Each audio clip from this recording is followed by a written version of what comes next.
Assalamualaikum warahmatullahi wabarakatuh. Halo semuanya, perkenalkan nama saya Tri Puspita Lestari. Saya berasal dari Prodi Pendidikan Matematika dengan NPM A1C 024016. Di sini saya akan menjelaskan materi mengenai pengelolaan peserta didik dan sarana prasarana sekolah. Yang pertama adalah pengertian pengelolaan peserta didik, yaitu suatu penataan atau pengaturan segala aktivitas yang berkaitan dengan peserta didik mulai masuk sampai keluarnya peserta didik di sekolah atau lembaga. Selanjutnya adalah cara pengelolaan peserta didik atau tahapannya. Yang pertama adalah penerimaan siswa baru. Yang kedua adalah program bimbingan dan penyuluhan. Yang ketiga adalah pengelompokan belajar siswa. Yang keempat adalah kehadiran siswa. Yang kelima adalah mutasi siswa. Yang keenam adalah papan statistik siswa. Yang ketujuh adalah buku induk siswa. Yang kedelapan adalah evaluasi belajar. Yang kesembilan adalah buku laporan prestasi. Dan yang terakhir adalah ijazah. Selanjutnya adalah penempatan peserta didik. Nah, penempatan peserta didik ini sendiri ada dua, yaitu berdasarkan integrasi dan berdasarkan perbedaan. Yang pertama adalah berdasarkan integrasi. Ini biasanya pengelompokan berdasarkan menurut umur, jenis kelamin, dan sebagainya. Selanjutnya adalah berdasarkan perbedaan. Ini biasanya pengelompokan berdasarkan perbedaan individu, sebagai berdasarkan bakat dan kemampuan dan minat.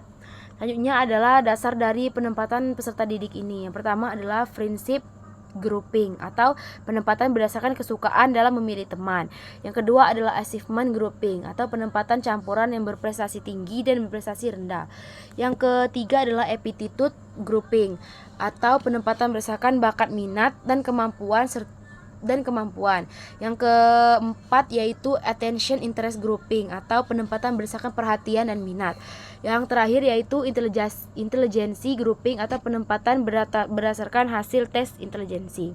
Selanjutnya adalah pembinaan pengelolaan peserta didik, yaitu sebagai yang pertama adalah pencatatan dan pelaporan kemajuan PSD, yang kedua adalah organisasi intrasekolah, yang ketiga adalah layanan khusus yang menunjang PSD, yang kelima adalah peranan guru dalam pelayanan PSD. Selanjutnya adalah prinsip dalam pemberian hukuman. Yang pertama adalah hukuman diberikan secara hormat dan penuh pertimbangan. Yang kedua adalah beri alasan mengapa hukuman ini sendiri diberikan. Yang ketiga adalah hindari pemberian hukuman pada saat marah-marah. Yang keempat yaitu hukuman hendaknya pada awal kejadian ini terjadi.